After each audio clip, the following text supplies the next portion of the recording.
I feel that right now we might see a bit more of an aggressive play from Karas. He did so in the last few games against Creator that he won. Maybe he's going to do it again. Game, of course, has started. We are live with our Protoss player, starting at the top right, starting for LGIM. He's not only IM Protoss, no, this guy is IMSeed, and his opponent starts on the bottom left of Cloud Kingdom in this first game, the best of 3. It is EmpireKas, our Terran player in red. Yeah, and Cass actually shown some great games against Creator. Not able to take the series. Creator catching him a little bit off guard with those DTs in the final set. That was quite unfortunate for Cass, wasn't it? That was just the one thing that he did not expect at all. He thought there would be some normal play by Creator, and then suddenly those DTs are everywhere. If he had a turret up, just one turret up, things would have been so much easier for him. But it was not so lucky, not able to hold that off. Will Creator go, or excuse me, a Seed go for a Nexus first in this map? It seems unlikely, I think, based on his style, but it's possible. Bottom left now, the supply depot done for Cass, and what are we going to see from him? It is the barracks, 1 gate for his opponent, IM Protoss, aka IMSeed now, with gate first, not going for the Nexus first here, and neither does Cass start with the command center. Both of them playing this a little bit cautious. It's of course game number 1, therefore you don't want to be too greedy. Yeah, very true. And there's a lot of different builds you can see on this map. The late game, I feel, favors Protoss, especially when Storm and Colossi are up, because there's so many choke points where you can utilize that area of effect damage. You also have the 4th base, which is really hard for a Terran to attack into because he has to go down into a choke point. Yeah, that can be really, really tricky when we end up in the late game and then suddenly you have to commit into a choke. Suddenly all these storms come down on you. You have the Colossi in a good position. So we might see Cass trying to avoid this with hitting a timing. And against Creator, this is on some maps exactly what he did. He tried to hit a bit of a stim timing there. Delayed in every single game, though his, well, except for the last one, delayed his medivacs a little bit, and the gas in particular. He wants to deny this command center, but he does not get it off. Would have been great if he could have dropped a pylon there. The probe being annoying, though, moving in right away and starting to work at the SCV, but the first Marine saves it. Of course, Seed knows the timing and he's immediately backing off, even before the Marine arrives. Yep, and the SCV slightly damaged. They come in here for the check. Where's the second gas? No second gas, no Zealot, and with the no Zealot, he's probably going to start an eBay block. That's something that he did already against Trader, but he look gets at this denied. timing. Yeah. Probe hiding down there, and that's how you do it. Don't want to get eBay blocked. Yeah. That was so annoying for the Creator on Daybreak in particular. So right now we have Cass once more without the eBay block. The SCV is like, oh man. But at least escapes. There's no stalker to chase it down. Yeah. Double barracks going up in the main base for Cass. And he's taking his gases. Just going to be playing this very standard. Yeah. The question becomes now, does he go eBays for factory? We saw him with early upgrades against Creator. It's actually always mind-blowing to me when I see a Terran player being ahead in upgrades against Creator. It was, of course, something that resulted in the fact that Creator started to go for gateway pressure instead of his normal build. But still, that's always weird. It's like, what? The Terran players ahead in upgrades against Creator? How did that happen? Exactly, that gets really weird. And that was the game Creator ended up losing. It's just like the style, that Creator is so known for. He's always ahead in the upgrades, and this is the one thing that you struggle with as a Terran player, that you try to get your EVs a little bit earlier because you want to work against it, and suddenly you find yourself in the lead. That game on Ohana was just really well played by Cass. The aggression by Creator, definitely not what he should have done there. So we saw Cass being very defensive in those games. He scouts well. In this game, though, he skips a bit on the bunk on the low ground. Yeah, and that's very scary. He's also going for this little run by. This could do a lot of damage because Creator is sending units across the map. He's not going to see this. Does not have a lot of units out. The gateways are going to finish. He's going to have 4 gateway potential pressure to come out, and that's why he's moving across the map. And this is exactly what these Marine pressure is designed to punish. Yeah, a little bit keen style we see here was something that he introduced into the meta game. And this sentry, I don't think that sentry should die, but he actually gets out with it, but several probes will die instead. That was like the perfect reaction. He was so fast with that. That was insane, actually. Pylon at the bottom left being built. Wants to pressure a little bit. Yeah, 3 sentries all made in the main base for yeah. for Seed, like that means that his pressure's gonna be a little bit later. But this could still do a lot of damage with only one bunker in place. Yeah, you're definitely right. One bunker, that's all that Kaz relies on now. On the other hand, he's halfway done with Stim, but Stim just takes so long to research. He won't really have it in the next fight. Nice micro here by Seed, not losing a sentry. Was close. Yeah, but he showed his hand there a little bit. He can't really attack anymore. Nearly had to eat my words now. Yep. Thank you, Seed, for coming through. That was a great micro by Seed. He didn't want to make you look bad. Yeah, I appreciate it. Yeah, he's looking out for you, man.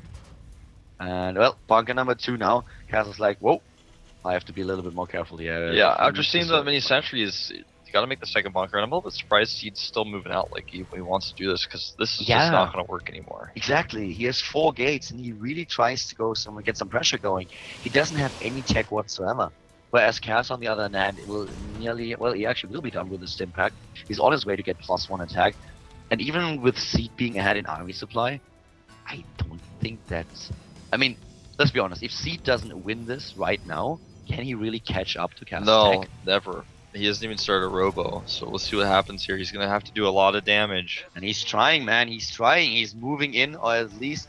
Yeah. Oh, by the way, we have the missile turret once again. Yeah, he got it this time, no definitely. DT. But here we go.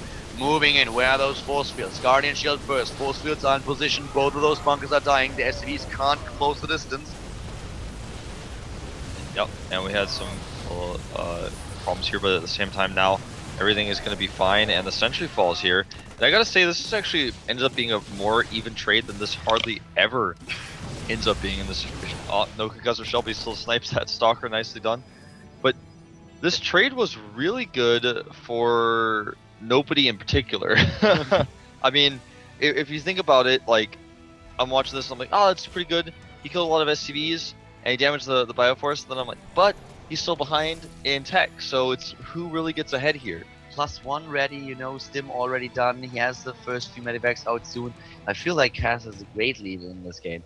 If he can deflect those attacks now, because Seed is not done yet. He wants to go in again. He has the next round of warp ins, and this army is already low on HP. A great force field there, but the command center lift's really smart to actually allow those units to move. Yeah, great move here by Kaz. Oh, this is so close. Trying to chase him back here, and Seed will go for the attack once again. Now Concussive Shell is nearly completed. We have combat shield done. With combat shield being done and with the medivacs coming out, I think it's time to go home. Oh, he's gonna lose so much on his way out. Now he decides to turn and fight. This is such a close engagement, but it looks like... If those sentries die, and I think they will. 1, 2, and 3, all of them down. Seed is a little bit ahead in overall supply. He has more harvesters with the 33 to 47. But it's 3 command centers against 2 with all the extra mules and all the SCV production. He can catch up.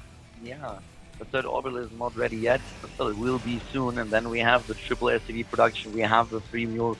So that's something that will help Kaz. And his tech is just something that should give Seed a lot of problems later on.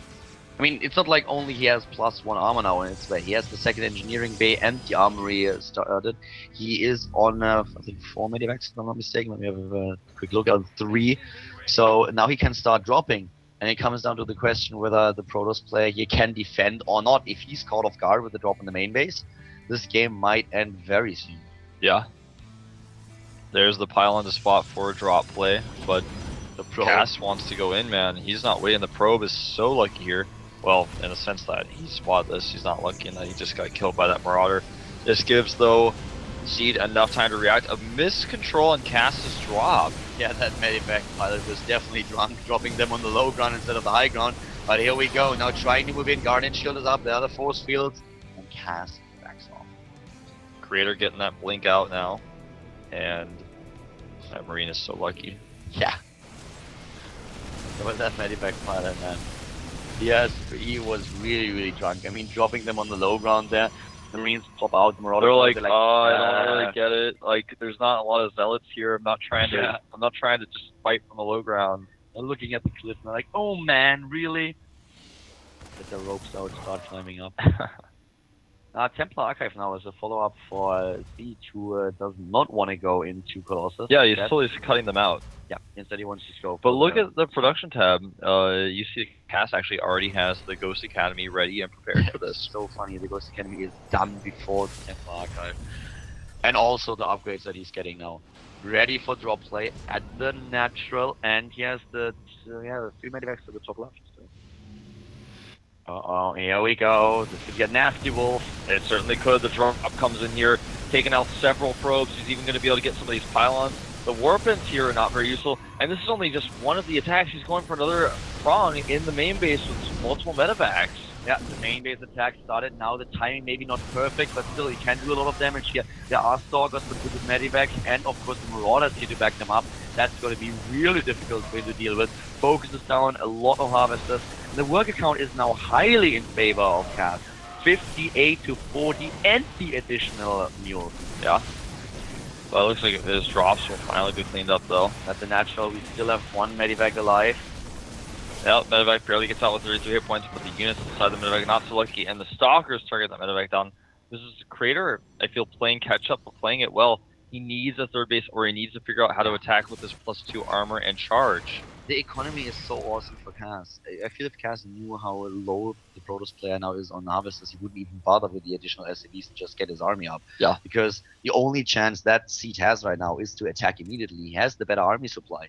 He doesn't have the third. But you don't only want to catch up in bases. You want to get that third base, and that's what he does. But you need to move out at the same time and put on the pressure.